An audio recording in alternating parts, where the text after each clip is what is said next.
તેથી એને કાલના પગદે મેં બે હાડ્યો તો તમે લાઈવમાં ન આયા એવું થયું.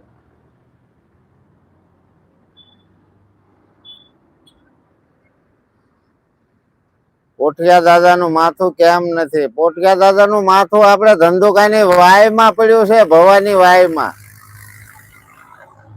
સમજ્યા? અહીં નાગરવેલ ના પાન ચરવા આવતો તો પોઠિયો જુનાગઢ થી, અને વાડી બધી ખેદાન મેદાન કરી નાખતો તો રાજા એ હુકમ આપી દીધો કે આને ગમે ત્યાં મારી નાખો.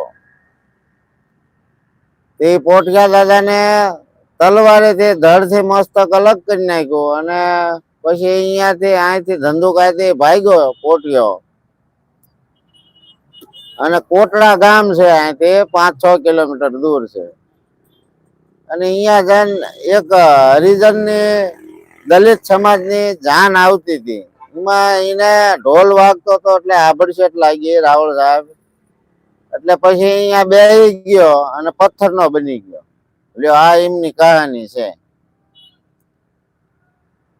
હજી સરખું